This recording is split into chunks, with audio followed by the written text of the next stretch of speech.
Brilliant. All right. So I wanted to just have a chat with you about your coaching journey. Because I just thought while we're all in lockdown, it would be good to hear from a few inspirational people that have inspired me personally, and hopefully can inspire some others to kind of jump on the wave or something, you know. I still think you're batting on the wrong tree.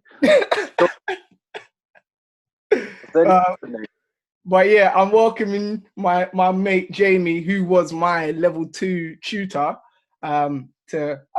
This is like some kind of podcast that I've just made out of thin air, basically. Why not? Why not? I've got all the time in the world, basically. So yeah, it's the best time to do it if I'm going to do it. True. True. How did you even get into coaching, just to begin with, basically? I actually started as a swimming teacher. I was a swimmer at one point, and then like when everyone's at school and everyone starts getting jobs and things. Yeah. I got invited and they said, "Why don't you come and do some teaching? Like just little kids, teach them how to swim." I was like, "Nah, you're all right." They were like, "Oh, this is the pay," and I was like, looking at it and like looking at what everyone else is doing and like working in bars and things. I was like, that sounds all right. Like, I did that for a bit, and then like the club I was playing for at the time, like it's a grassroots club, like the guy I was with said, "Oh, why don't you come and do some football as well?" I was like, all right, that sounds a bit more like up my street. Yeah. Just loved it, and then it was one of those things where it got to the point where you start to think, well, do you know what? This is a really good like thing to sort of aspire to, and see what you achieve through it. And I just worked harder, to be honest. I just worked really hard on it. And then it got to the point of, right, do you want to try and do another job, or do you actually like this? You want to try and make it work? And I thought, you know what? It's worth a gamble. It's worth seeing where you can go. So that's how it came about, really. So I started, same as everyone else, started working in Grassroots, really enjoyed it. Before you kind of got your job as a swimming coach, did you have any aspirations to be anything in particular, or a career path of any choice, or was you still trying to find yourself out at that time? I always wanted to work in sport. Like I always remember my granddad was like, he was really, really like keen on one thing with me. It was whatever it is that you choose to do, don't get out of bed on Monday morning thinking I don't want to do this. Yeah. No, that makes sense. Doesn't matter how much money you make. Like that stuff's obviously relevant, but it's also not as relevant as what you spend your time and your life doing. Yeah. Like when I didn't really have that many clear ideas, I just knew that, sport was probably the biggest thing throughout my entire life. And I decided to stick with it and see what I could do with it. No, that makes sense. So was your first qualification just like the level 1 in football, or did you get a sports qualification at school or college? We'll not talk about school. We'll not talk about the school that I went to. That's a long story. Essentially, again, it was the swimming teaching one was the first one I got. Okay. Then obviously I went and did my level 1 in football, and I absolutely loved it. I had great tutors who probably don't actually know how much of an impact they had on me from that, throughout my entire life. That was basically one of my questions. Who influenced you within this? And you've already answered it. So how did they make such an impact on you? One of the guys actually used to coach me when I was sort of from 5 to like 10. Like one of the tutors I had on my level 1. Like he actually remembered me. Oh wow. But he's a guy who his name's Terry Mitchell, and he's a guy who probably loves football more than anybody else I've ever met in my entire life. And he's just got this level of enthusiasm and this level of, I suppose entertainment's the wrong word, but he's entertaining. Yeah. He's engaging. He's the kind of guy you want to be around. And he made me like realize, like, wow, man, look how much fun this is. Like, look how much fun this guy has doing this. Yeah. And was massively inspirational. And then I think my coach at the time who got me involved, like, he kept me on the straight and narrow with it. No, that makes sense. Because I suppose when I started, I must have been 16. Yeah, I probably was only 16, 17. Yeah. And, there's always those times where you think, you're 16, 17, you think, I could be doing that though. And that was never I guess because of the respect that I had for him, it was never an option. Yeah. And he kept me on that level of, no, if you want to do this, you've got to be the adult. Like, you can't let down. So I was working with like 8 and 9-year-olds at the time. You can't let down the 8 and 9-year-olds who want to play football. And, imagine, do you remember being 8 and 9? What if the coach let you down? How would you feel? Okay, yeah. It's really, really important. Really important.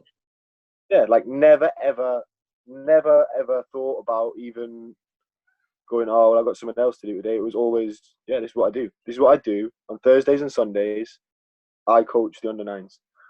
And there's no choice about it. Yep. No, that's brilliant. It kind of reminds me of my own lifestyle, to be honest. I was the same. Like, every Saturday morning, I'm there without fail. And you just build up a rapport with the children, I guess. And they respect you more because you're always there, and they look at you almost like you're their hero when you're there all the time and you're playing and you're having a good time with them. So yeah, it's really important that, you are dedicated. If it's something that you want to do, you can't just be in the game for the money, I guess, especially at grassroots level. There's no 50-50 in it. That's the thing. Like, you can't half it. You can't be like, oh, I'm gonna do this for a few months and I'm not gonna. Yeah. It's all in. So I think it's one of the things that makes it so good, isn't it? Yeah. Oh no, it's the most rewarding thing for me right now. I've always coached for the same since I was about 15, 16. I've always I just fell into coaching almost by accident. And I've always done it alongside trying other different career paths and whatnot, but I've always coached on Saturday morning. And it was only to a few years ago, especially actually when I was on the level 2, it really kind of reinforced that this is actually what I want to do. Like, I've been doing it for so long, but this is my thing. I love doing it when I do it out on a Saturday with my team and whatnot. But just being around people like you really inspired me to say, do you know what? This is what I'm going to stick with, and this is what I really want to do, And yeah, so that's why you influenced me and kind of, stay with this, because I found that you just seemed quite that you'd been on a similar kind of journey to I have, you know what I mean? So yeah. That is it, yeah. That's really great to hear. And I think that it works both ways. So that inspiration comes from both sides. Oh, of course. Like, so like when I meet people like you have this burning ambition and desire to do the best that they can for the people that they work with. Yeah. It resonates and it goes up. You remember why you do it. It's really helpful. Cheers, man. So you're a Geordie, so you're from up north. When did you decide to make that trip from up there down to London? And how did you make that journey, and when did you make that journey? And cold why? In Newcastle. You what? It's cold in Newcastle. I've only been once, and it was cold. Yeah, man, sunshine. Nah. What happened was essentially there was some jobs within the FA. Sorry, say that again. You broke up. So I had 7 years now, and it's getting to the point where I'm getting the age financially sustainable. Oh no! Sorry, I think your video did as well. Yeah, I didn't hear any of what you just said. I think it might be my signal. Sometimes it goes a bit funny. Yeah, so basically, I'd been sort of coaching 6-7 years, and it was getting to the point where it had to become a job. Mm-hmm. All right, we've had some fun now, but actually, I think I was probably 23 at the time. Yep. and like, okay, you're enjoying it, but you can't keep living paycheck to paycheck, not knowing how many hours you're going to get next month and that sort of thing. Mm-hmm. And there was these jobs at the FA, working with 5 to 11-year-olds, and they were all over the country, and I wanted one. Makes sense. And so I applied once and didn't get an interview. I was like, okay. And then it was like, so it was my boss at the time at Newcastle, there's a guy called Ben Dawson who really helped me with it. And, you know, again, I think it goes back to like that networking and being able to ask, be happy to ask. Yeah. Ask for help me with the application, then help me with the pre-interview stuff. So, you know, like there was a coaching interview where you had to deliver. It's like, okay, so, you know, I took my plan. He came and actually watched me the night before, delivering it with the guys at Newcastle. Mm-hmm. And, you know, gave me the feedback and reflection that was essentially key to getting the role in London. Oh, brilliant. And it was one of them decisions where it wasn't a decision. You know, I've always been quite open and quite happy to run away somewhere. It's not... the way I see it is that you can always go back. Oh yeah, of course. Don't like it, you can go back. But if you don't take that opportunity, you'll always wonder what if. No, true. Very true. So yeah, that was me in the car on the way to London. But, all right, let's see what this holds. How qualified were you at that time? Were you like level 1, 2, pro? I had a B license. Okay. I had a B license and the youth awards. I think you're asking questions now. This is a strong 8 years, 9 years ago. But no, yeah, definitely had a B license. You know, so and a variety of experiences which related to the job in hand. So I'd spent a lot of time at Newcastle working in a variety of environments, from, you know, like disability football all the way through to sort of like some of the academy stuff. Okay. And it was having that variety supported the spec of the job that was there. Yeah. Which is beneficial again in terms of interview. And then obviously doing the interview, it's quite interesting because now I know.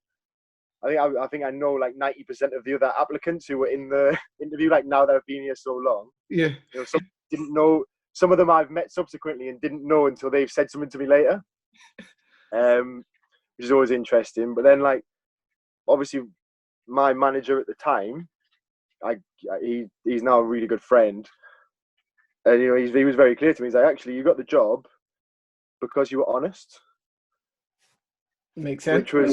Which was a really remarkable moment in like my career, because I always thought, you know, this is dog eat dog, you got to, but no, right, you stick to your principles. And in the interview, I remember answering a question with, I'll be honest with you guys, I don't know, never done that, no experience, no idea. Apparently that was one of the reasons. So yeah, because I guess most people go into those interviews thinking, you know what, I need to waffle it here. I'm going to just say whatever I need to say to get me through. Whereas sometimes it is just a case of being honest and saying, you know what, I don't know all the answers. Yeah, like being yourself, man. Like, it's like subsequently since then, like, it's interviewing people myself in different like environments and things. Like, it is something like when you're on the other side of the fence, it is something that you do really look at. You go, is this guy waffling, or is this guy just being him, or her, or, you know? And it's, yeah, that was a really interesting learning point and learning curve. It's a really cool one, to be fair. Yeah.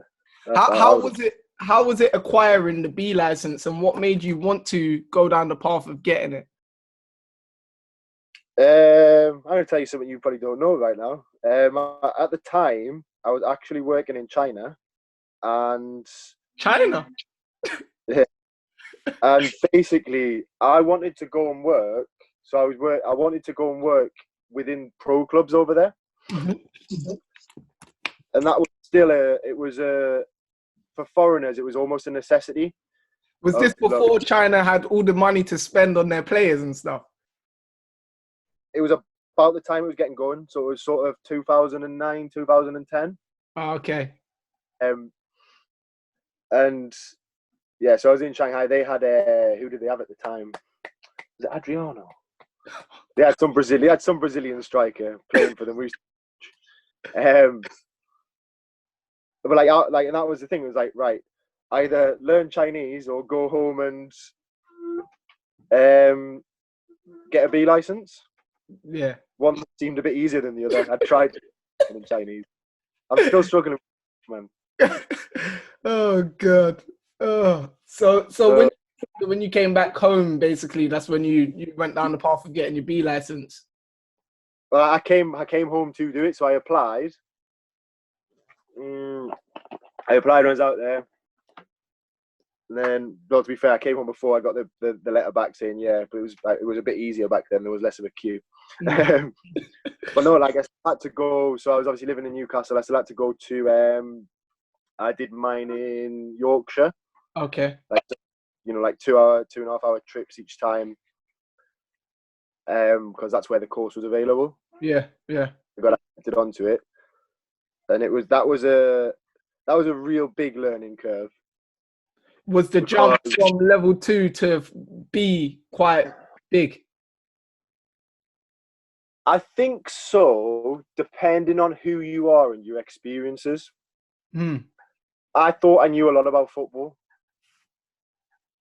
I was that guy, man. I thought I knew a lot.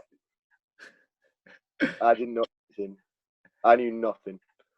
If I knew as a kid what I learned from that course, I would be a professional football player. Seriously? No one ever taught me anything about football until I did that course. Wow. In my mind, like I seen and heard and learned things in such a short period, which tripled my knowledge of the game. Do you feel like as though it's still kind of the same way now? Because I don't know how long ago you done the course, but has the course changed since that point? And the level of information that's given out now, you think people would appreciate it in the same way as you did?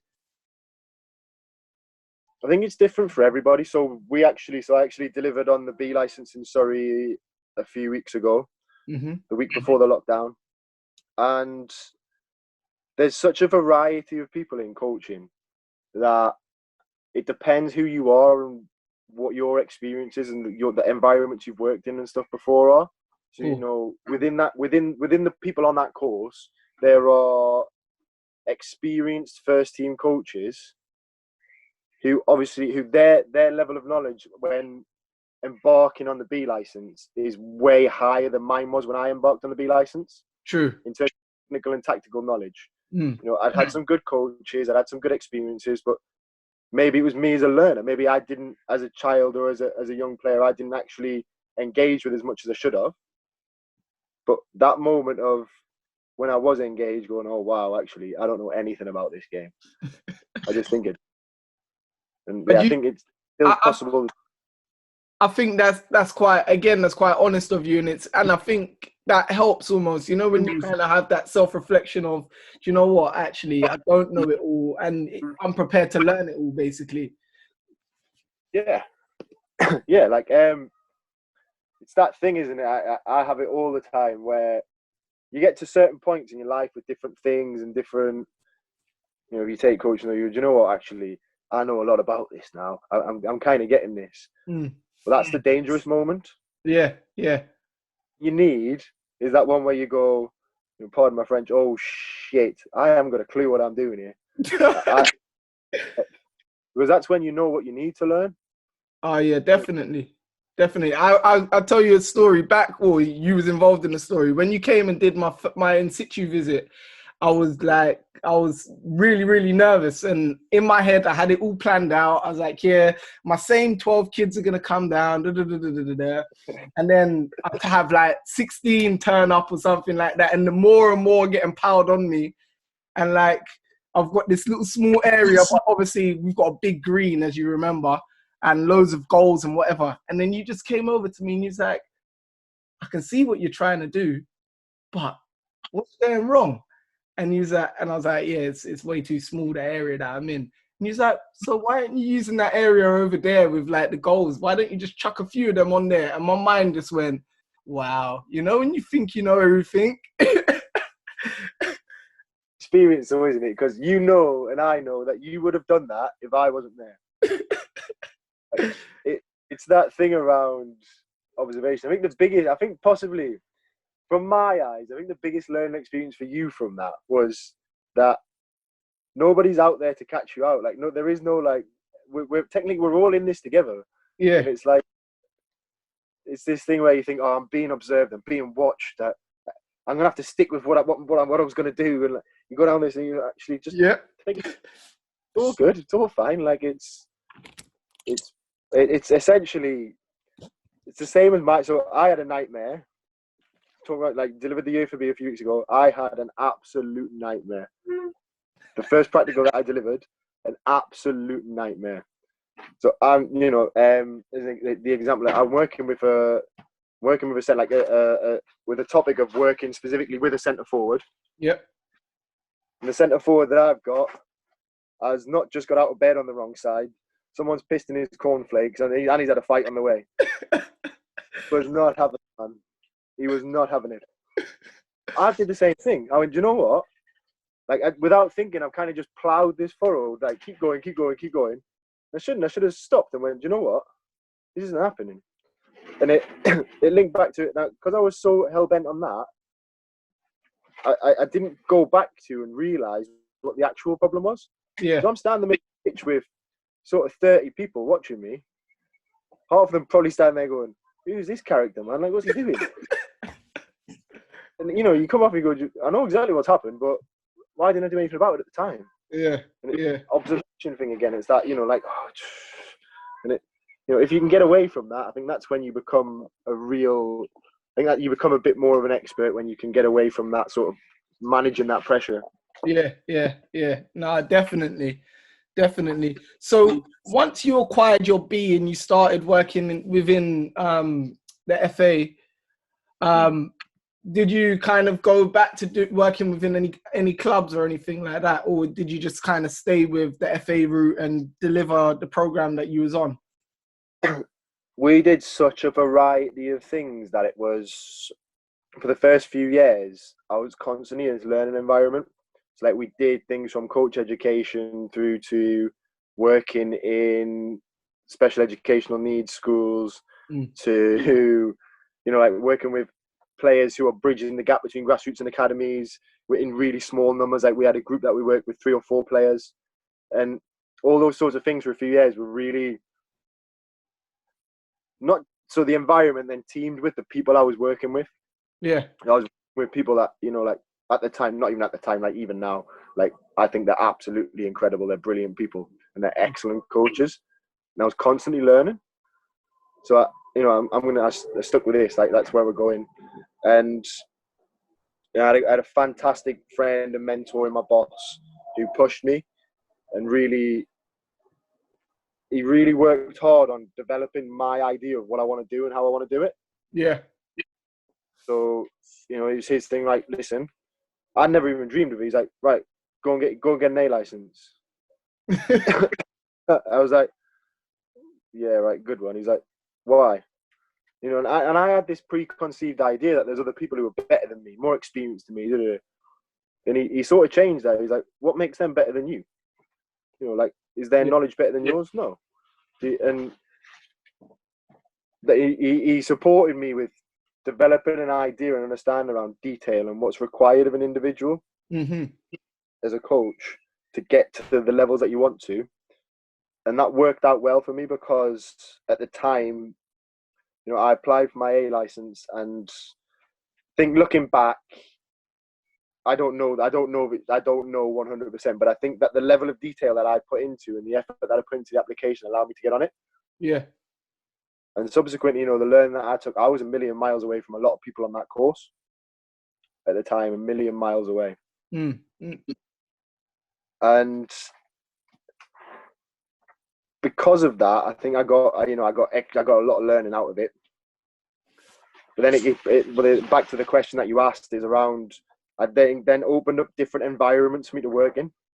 Okay. So of support, and I've had met a lot of wonderful people through going and working voluntarily in either college programs, academy programs, just different environments that supported my that sort of A license qualification. Yeah, which was different a day job, and through that, I think it was the different environments and different people I work with. I learned more through them than I did essentially from the course. It wasn't about the course; it was about the experience. So I think you know Peter Augustine, don't you? Yes. The county, he's a CCD in Surrey now. Yeah. So when I first met him, he was working at Hampton and Richmond Borough. Okay. And he let me come in and work with him. He gave me freedom and free reign to deliver and coach the way that I want. At times, but that was the part. There was times I go, but because I didn't see the learning, but the learning that he provided for me was incredible. Yeah. Through that, and it's those lucky little breaks that you get where you often don't recognize it at the time, but when you do get to that point, you realize where the development and that journey came from. Yeah. And I guess you say it's luck, but at the same time, you have to take your chances, right? And it's you putting yourself out there to be able to create that luck for yourself, right? No such thing as luck. you know that. Yeah, I don't believe that. I've been thrown away. You're unlucky anyway since the course. Yeah. You were on that, weren't you, for a bit? It was one of the hardest things to throw away. It still slips out every now and then. Unlucky, son. Unlucky. But I try to grip my teeth and hold it together. It's just the process of it. It's not like it's not that there's no such thing as luck.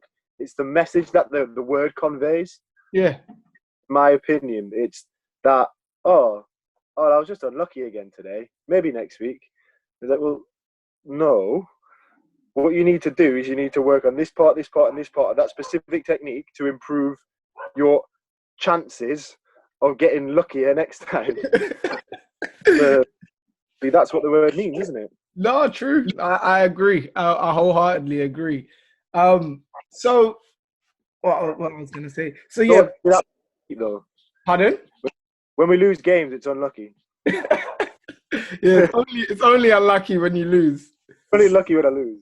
But it's not lucky when you win. Yo, hell no. Coaching masterclass. Has there been any major barriers to finding jobs within coaching since even acquiring the license? Sorry, mate, I missed that. The dog was going wild. Have you found any kind of barriers to acquiring certain jobs in some of bigger clubs that maybe you've applied for? Even when having the B and A license, has there been any barriers that you've had to try to had to overcome?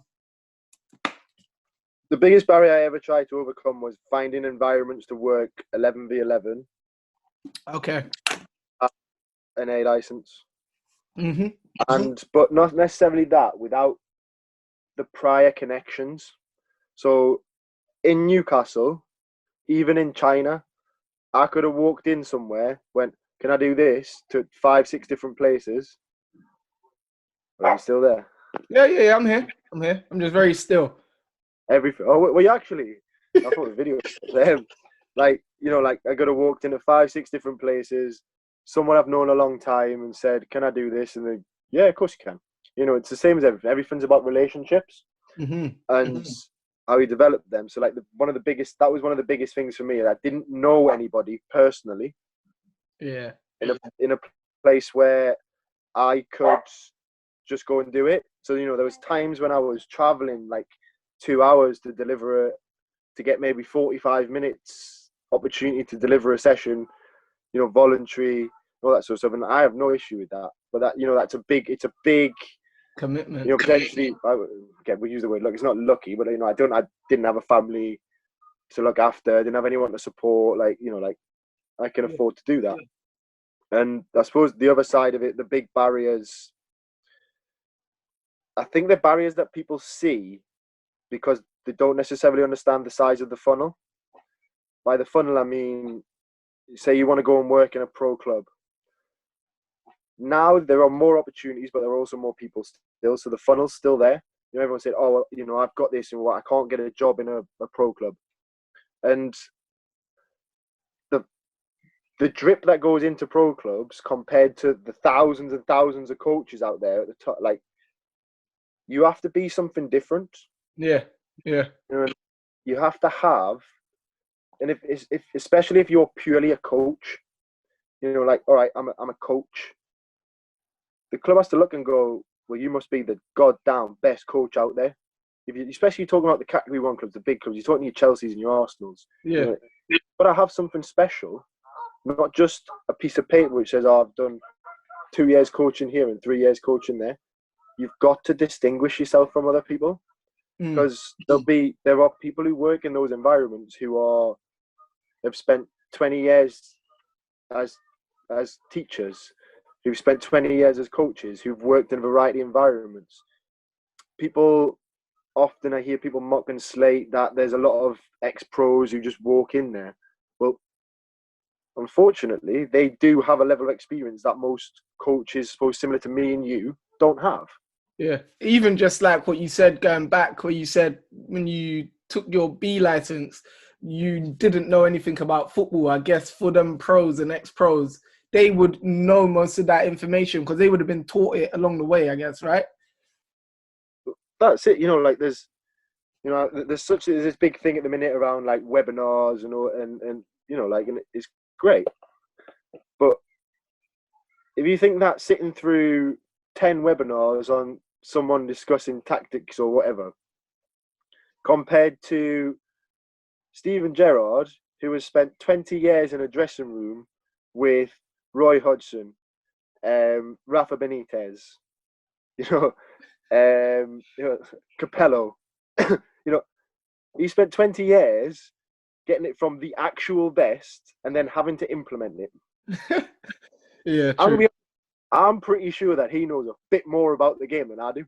The question comes, does he know how to teach it? Does he know how to coach it? Now, I don't know. I've got no idea. I'm sure he probably does. But, you know, and again, we're kind of a different thing. Like, he's a manager, and it's not he's a very, you know, he's got a very, very, very capable coach in his assistant. But I guess what the thing is how do you stand out? What are you doing? What makes you different to the other 3,000 people who applied for that job? You know, like we used to get applications, or like my boss used to get applications when I was working full time at the FA. Like when a job went out, there would be hundreds for one job. And you had to be something different. That was something about you that's... And the only way to do that, I guess, is to take the opportunities and to be smart about it. Is that what's kind of carried you into your current role at the moment? So again, about relationships, and again about doing something different. Yeah. My current role came about through a relationship I made. So sorry to cut you. So let us know what you are doing. Sorry. All right. So I'm working as a head coach in Iceland for a second division club, and also overseeing their youth academy, like in the winter, sort of off season. But not at the minute. I'm hanging around in England in the sunshine. Enjoying it. Hey, mate, it's snowing over there. They're not happy. Oh God. No, but yeah, like how it came about is, again, not because, probably should be careful saying this, but not because I'm the best person for the job.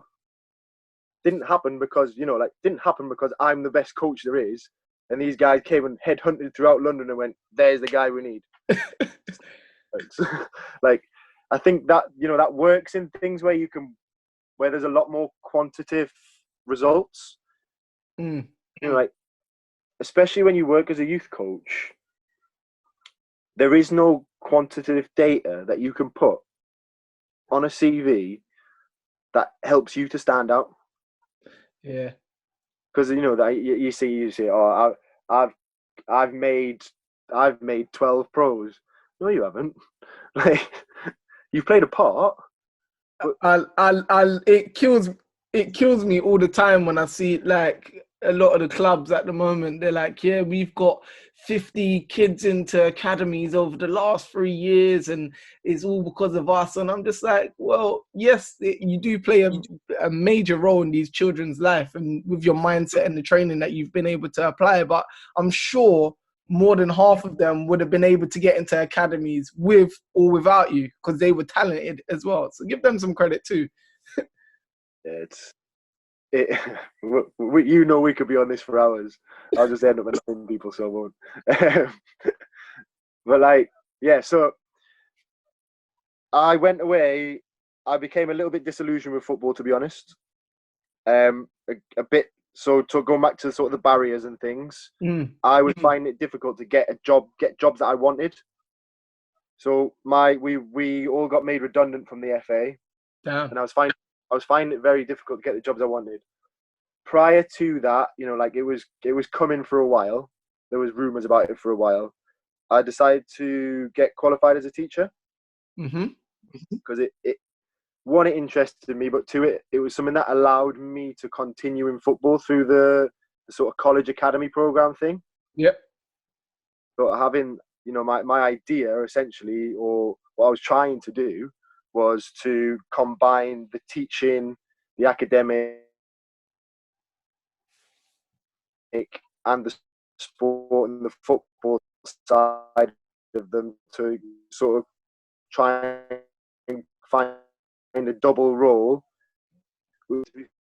You're breaking up. Hold on. And, you know, I enjoyed the academic side. Hello? You've broken up. You'll be back.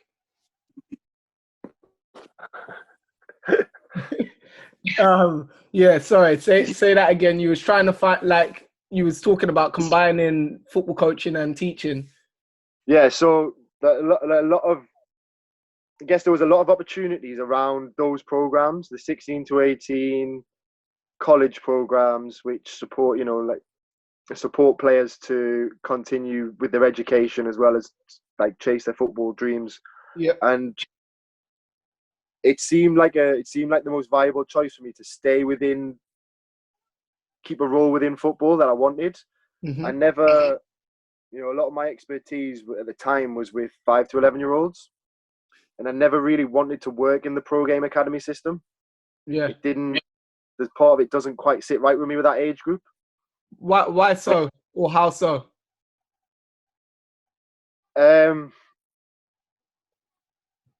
I think that we don't have the identification knowledge to be selecting 9-year-olds for a role, which essentially is to give them an opportunity to be a professional football player. And I think what it does is it streamlines too early. And the benefits aren't necessarily there. Yeah, I don't disagree. I think a lot of people talk about putting the kids first and putting players first. And whilst for probably a lot of them, it is the right thing for them, I think there's also a number of children in those systems where it's not the right thing for them. Yeah.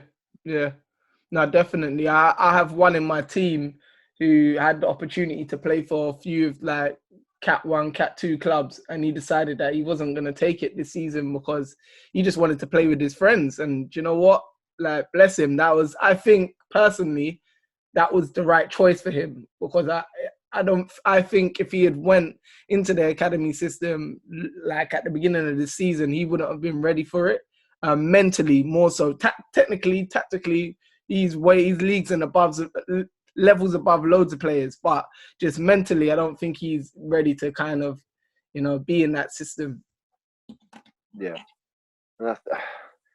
I guess there's benefits to it for everyone, for clubs and for kids. I think there's been huge changes in the last few years through the Triple P of what the clubs are doing. Yeah. I think a lot more of them now that I know of are they've diversified what the kids do when they're within the clubs. You know, they do different things, and they do have they get the very best and the very best opportunities, which obviously is fantastic and it's great. Especially, you know, like especially in and around London, you know, there's a lot of boys who wouldn't have within these academy systems who are getting levels of education, levels of support, levels of opportunity that they wouldn't get elsewhere. Yeah. They weren't within them. Obviously brilliant. Just for me personally, that was where my level of expertise sat within the foundation phase. And there was something at the time didn't quite sit right comfortably with me. No, that makes sense. So I decided, you know, okay, that's an area that does sit comfortably with me, supporting 16, 17-year-olds to sort of find their own way in life. And obviously give them potentially that opportunity through coaching to gain things like scholarships in America and things like that. So yeah, I went away, got myself qualified as a teacher, and it didn't quite happen instantly for me. Don't know, like again, it's one of those worlds where the more people you know, the better, because a lot of those are run through non-league clubs. Yeah. I don't know anyone in non-league clubs around London.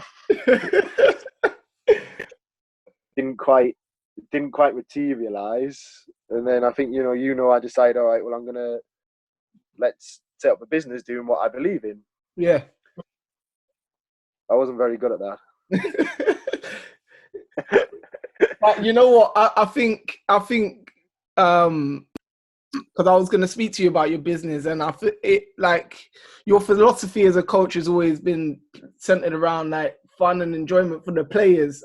That's what from the outside looking in anyway. That's what I see every time you coach. It's like you always put on drill or practices that are like nearly got me there.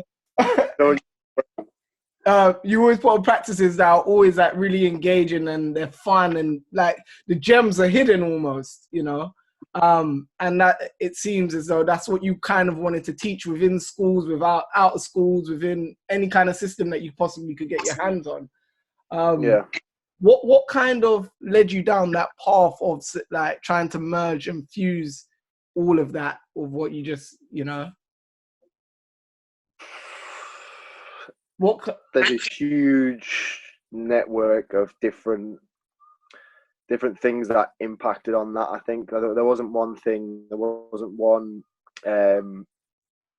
experience that led to that. It was more for me, it's around spending so much time with kids in a football environment and finding out what it is that they actually want from it. Was there ever a time where you kind of would do the old school boring drills of like, you know, slaloms and that kind of stuff when you first started? No, so again, I was very lucky. I was very lucky in the people that I worked with from the beginning.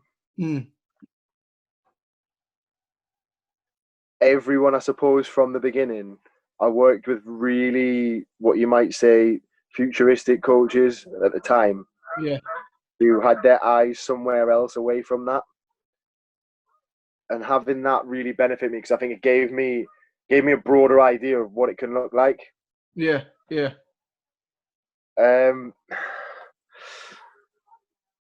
It wasn't essentially a decision. It was forged through experiences. A journey. Yeah, forged through experiences and a journey that allowed me to recognize the difference when I worked with different people within the players. So when you worked with someone from from a different school of thought, which I still to this day don't think is right or wrong. I don't think there is a right way to do what we do. There is definitely not a wrong way. Well, I don't think there's that many wrong ways. There are some wrong things in my life. But for me, I guess one of the things that I always focused on, and I found it a really big benefit in it, something I always challenged in myself in reflection, was how do you retain the element of what they want, sprinkled with the things that you want them to have. You know, I have this thing, to be honest, I have this thing about school, about everything. I don't understand why we have kids doing things that aren't fun for kids. Yeah. I've never been able to marry it. Like, find a way, man. Find a way. Make it interesting. No, it's true. Don't people learn like that? If it's boring, you don't learn. No, definitely. Of late, I've had the experience of being able to go into classes at school. I've been like given the role of just helping out in the classroom, and so I've been like gaining all this knowledge, sitting at the back of the classroom with some of the kids that kind of don't usually engage and whatnot. And it's so fun to kind of like learn the lessons through their eyes, almost to see how it is just sitting in the class and doing science today or doing geography or whatever it is, and looking at their little heads like, what the hell am I doing in here? Or, you know, or being really tired. So, don't you? You're the kind of guy, I bet you sit through about 15 minutes and then think, right, what are we going to do now, man? Can we do something else now? I just know that when I'm in there, half of the things that they're being taught, I'm like, damn, like, I don't know the answer to this. If the kids are to ask me, I'll be like, sorry, wait for miss, because I don't know. In fact, I tell a lie, I've got my phone under the table Googling the answers the majority of the time. Because that was the thing that when I used to spend like time in classrooms, I actually went and spent time in like at lunchtime if I was in schools, I'd go and find teachers, and then like if I had like half an hour off, like I'd go and sit in classrooms and watch how teachers teach. Yeah. It was for like, and obviously you learn so much. You learn an awful lot about everything really in respect of learning. Oh yeah. They are the masters at it. I like the classroom that I'm in currently. There's such a wide variety of children in there. Children that can't speak English at all. Children who have like mild learning difficulties. Children from like well-off families, and their like education is they're up here, and children who are like total opposite. And I'm looking at the teacher like, how the hell do you find it within you to engage all of these 30 kids in this room and keep them sat still for an hour, you know? Like, and yeah, they are the masters, seriously. It's crazy, and like, they work with their hands tied behind their backs as well. And that's the thing that, yeah, they're magical. They are magical people. Like, so like, you know, you're talking about journeys and opportunities and things. Like, any coaches who are out there working in schools, like, don't stand outside like doing keep up waiting for the next group. Like, if you've got half an hour, like, ask one of the teachers nicely, can I just sit in the back, just observe and watch? No, it is such a brilliant opportunity that I've been given, to be honest, and I have learnt so much just from being in the classroom. So I do agree. I definitely agree. What did I have? So now that you're currently working within the Iceland as a head coach, what are the main differences that you've kind of picked up between their football style and like football over here? Great question. I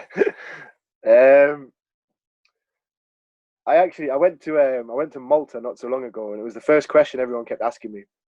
I just went to meet like some people, you know, like do again network, and it was the first question they kept asking, like, because they're the same sort of population, like that sort of thing. They're going, how do they do it? What do they do? What are they doing better than us? Why are we getting spanked by Andorra? You know, they lost to Andorra, and Iceland are beating England. Why? How is this happening? And the best answer I've got is essentially something I think what we know in England and we're working hard on is a mixture of environment and culture. Mm-hmm. So the first thing is that they put a lot of money, time, and effort into facilities, mainly because of the temperature and the climate. But every town pretty much has access to 11v11 4G. Oh wow! Some of them are inside. They've got 11 full-sized indoor pitches. Damn. And to a population of, I think there's about 10% Iceland has about 10% of the population of London. And So, they've got 11 of them. and they've got 11 indoor ones, let alone the rest of them. Yeah. Every town. And they're open. They're completely open. So obviously each club has access to their own. But so in the town that I'm in, even when we're on it, unless it's the senior team training 11v11, there's space somewhere for the rest of them. And there's always kids dotted around everywhere playing. Yeah. I suppose, you know, there's different things that impact on that around, you know, other opportunities. You know, like they're not going to, I don't know, rugby, then cricket or whatever. Like that doesn't exist. Yeah. It's football in the summer and basketball in the winter. That's what they do. Every one of them from the age of sort of 5. Football and basketball. Almost every kid. The other thing is that I guess around that is about the amount of practice. So from the age of 5, they'll train 5 times a week. 5 times a week. Every kid who wants to play. So in the winter, the kids who really like football but do a little bit of basketball, they'll do 5 football or 4 or 5 football, depending on the weather, and then they'll do 4 or 5 basketball as well. So they'll have practices of things that are related. You know, like when we talk about skill transfer. You're talking about 10 hours of practice a week compared to our grassroots kids who get 1. Yeah, yeah. And I think I mean, you've probably had this conversation before, you know, like talk about technical ability in England, Spain.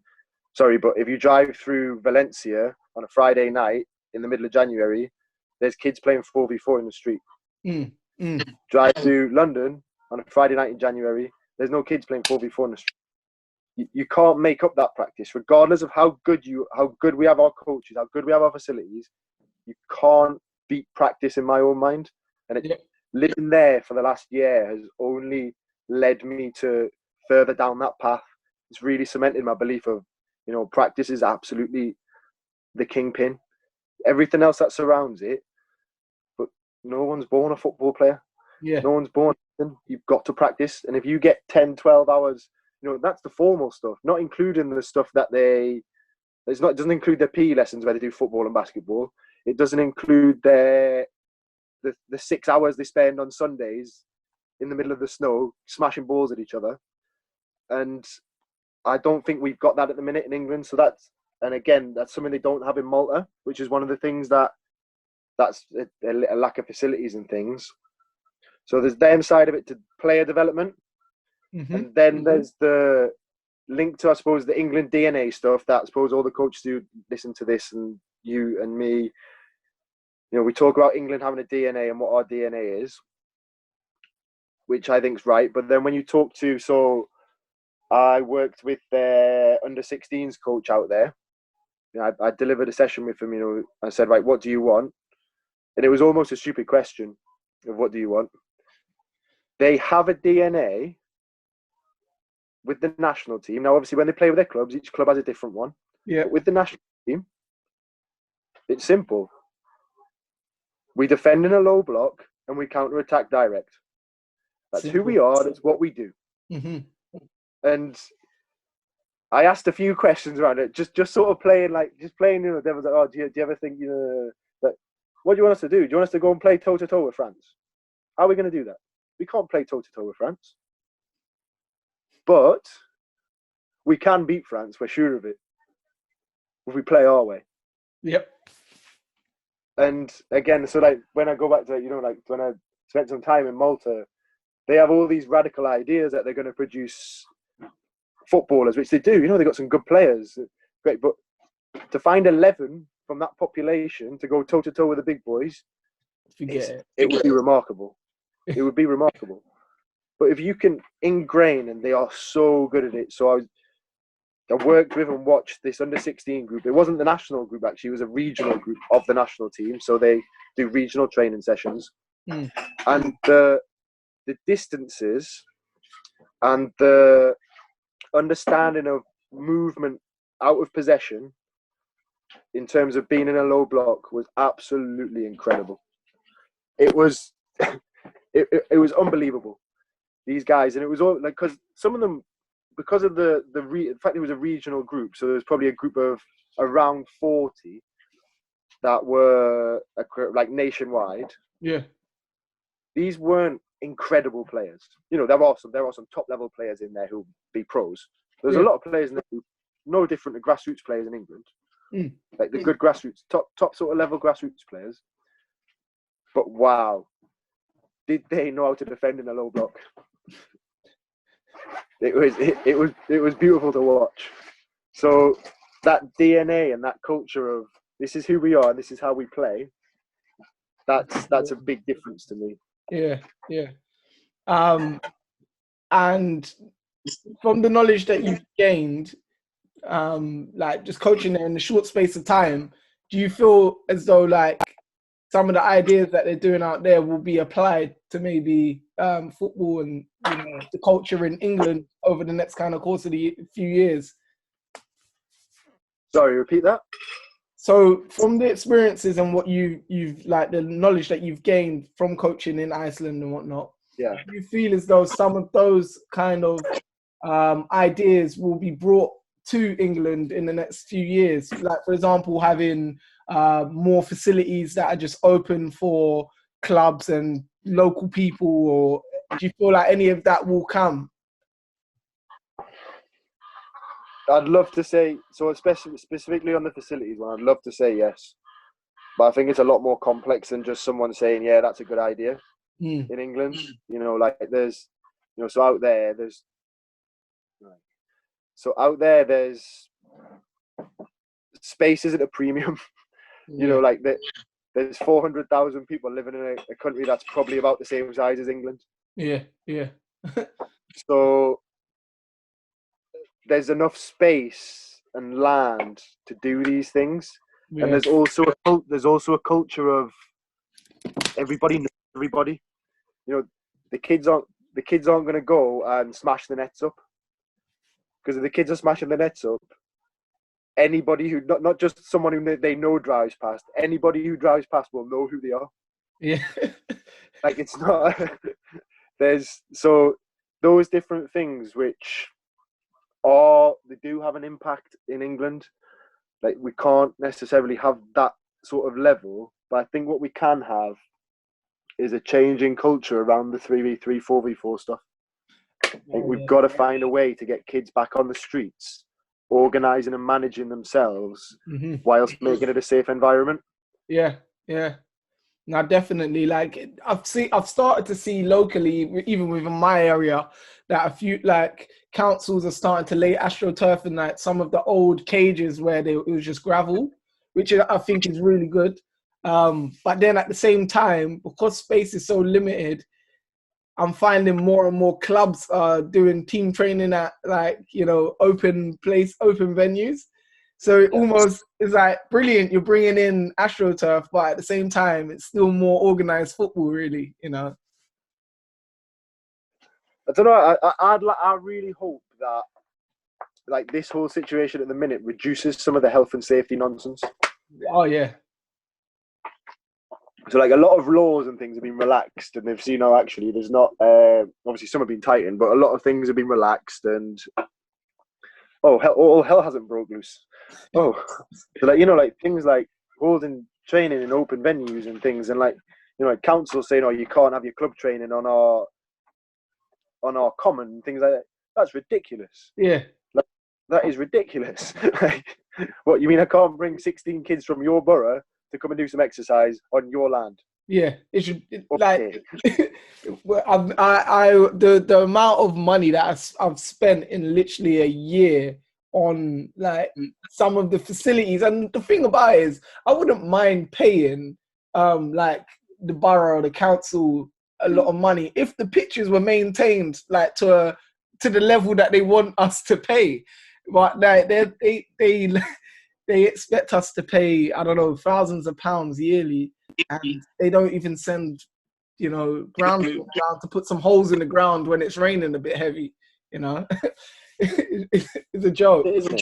That's it. Like what can you do as a sort of as a coach and as a business owner, because you have to use those facilities because there's not enough. Oh yeah. Oh yeah. It Yeah, is catch 22. hugely, hugely. If you find an answer, let me know.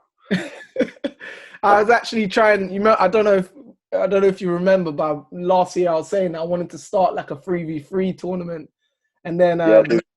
just before this corona came, I was looking at it again. And I really, really want to pursue it. Because as a kid, I remember going to the Nike tournament. They did a tournament in the Millennium Dome, it was called then. Now it's the O2 Arena. And Yeah, yeah. I think that was the best tournament that I'd ever participated in. And it was just me and my cousins and my brother. And we was just like 3v3 or 4v4, I can't remember. And it's just brilliant, man. So much fun. And I want more experiences like that for the kids, you know? Yeah, like that's.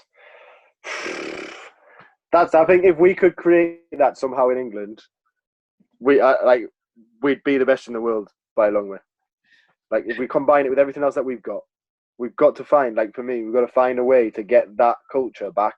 Like kids playing on the streets, Mm. like whether it's like the idea that I've had, like those tiny little cages, and all you need to have is a qualified, not a qualified, like an adult who is Supervisor. being responsible as supervising, and the parents can take them, like the parents can take them under the knowledge that the kids have been told they don't leave until the parents collect them and that sort of stuff. Yeah. And that happens. The FA did something similar with sort of like with 12 to 16-year-olds, which didn't really work. But I Okay. think that's like 12, 16-year-olds don't want to be supervised. Like it's Nah. not going to work. It's not going to, like in my eyes. But 5 to 11-year-olds, yeah, you can go and do that. You can go and play with all these different kids from all these different places, much as you want. But you got to ring your mum when you want picked up. Brilliant, no problem. Like, but then you've got to have the facilities, and whether the councils will build them or not. Yeah. When they do, I'll call you in. You can come back from Iceland. Not coaching though. Oh man, it's been great chatting with you. Honestly, I think you've dropped so many little gems, and you don't even know that you dropped them. You just do it. It's like just yeah, you just drop them without even knowing. You're spending your time with the wrong person. Oh, come on, man. Seriously. The last question I wanted to ask you actually, and it goes back to the pro license and all of that, because I don't think I asked it. But for any aspiring coaches, what would the benefits of acquiring the pro license B and A and whatnot? Because loads of people at the moment, they have their level 2 and they're like, yeah, I want to go on my B, but why? What's the purpose of going on your B and your A? It's a part of a learning journey that supports you and benefits you, I think. But I think the question's been asked the wrong way around. Question needs to be, for people who are in that situation, is why do I want to go on it? Mm. Because you've got to have the right purpose and the right reasons for doing these things. Mm. For me, if your aspirations, so as an example, if your aspirations are to go and be an under-18 coach at Millwall, then you need to go on a B license for 2 reasons. One, you must have the qualification to be working. Well, you need an A license to do that anyways, but you must have those qualifications to evidence your knowledge and understanding, and also your commitment to development. But I think more importantly is I want to go on that course because it provides me with an opportunity to learn something and to develop my own ideas. You've got to have it's the question of why do I want to do it, not why should I do it. Why do I want to? Because if you then go back to a potentially different question of, right, well, actually, no, what I want to do is I want to run a business with 5 to 11-year-olds, and I want to coach them and support them, and I want them to have fun and all this thing. Okay, well, do you know what? The B license probably isn't for you. That's not the next, not that it's not for you, but it's not the most relevant thing to what you're trying to aspire to be. Yeah. Potentially, I would say then is actually forget about the B license stuff. go and learn some more about teaching, go and learn some more about psychology in children, and that sort of stuff, like, which is relevant to the area that you're pursuing and chasing. I think a lot of, like, I had a conversation the other day about bravado in football.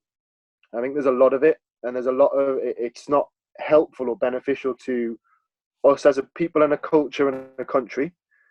With regards to our sport, and it's also not beneficial to the kids and the players that we all try to help anyways. Yeah. You know, there's this, oh wow, this guy's got an A license. So what? I know 10 people. Like, I'm not saying there's only 10. I'm saying I know for a fact 10 people who don't have an A license who are better coaches than I am. I know that for a fact because I know them. I've watched them, and I go watch them and learn from them. It's not about a piece of paper. It's about that journey, like we talked about before, of how do you get there? How do you get to the areas that you want to be in? And how do you get to a position which allows you to ask the next set of questions? No, I love that. I think that's brilliant. I think that's brilliant. that's a good answer, man. What's your journey? That's the question, isn't it? Not why should I do something.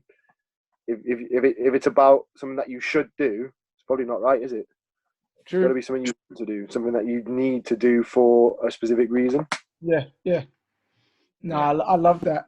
I think it's important to have these conversations. I know you say, like, you know, why did I pick someone better? But the reason why is because I know you've had a load of experience coaching anyway. And it's just great for people to kind of, you know, hear it from the horse's mouth. Like you've experienced coaching at Grassroots, you've experienced at coaching at academy level, you've got your A license and B license and all of that. And some people are aspiring to do that and others maybe not sure. So sometimes it's nice to hear, okay, this person's done all of this and this is the situation they're in. What do I want to do with myself? So that's why I thought it would be a good time to kind of catch up and have these kind of conversations, you know. Yeah, man. Yeah, it's been an actual pleasure, to be honest, because it's really interesting from both sides of the fence. Like, it's not very often that someone asks you these questions. You know, I ask these questions because of my role as a coach educator. Yeah. Not very often people ask the other way around, and it's been a long time since I've actually thought about it. Yeah. I think the biggest thing that came from this conversation for me is that how much of an accident this all was. It wasn't. But it is. How much of an accident every single part of it actually is. No, I hear that. Yeah, like, well, to be honest, it is an accident because you just fell into it. It's somebody said, "Do you want to come do swimming coaching?" Then from there, it's like football. Then before you know it, you're in Iceland. Well, that's it. You know, like, and that wasn't a planned scenario. That was a collaboration of a multitude of different things that come together in one moment, and you go, "Okay, yes or no." And one way goes that way, one way goes that way. You never know which way each one goes. But like you said before, take your opportunities when you can, because you can always turn around and go. You can always turn around and go back the other side. True. Man, I appreciate the time, honestly, and I hope this conversation maybe inspires one or two people on their journey to becoming a pro coach or not a pro coach or a grassroots coach. You know. They're not paying me if it goes wrong. I'm gonna stop the recording now. Hold on 1 second.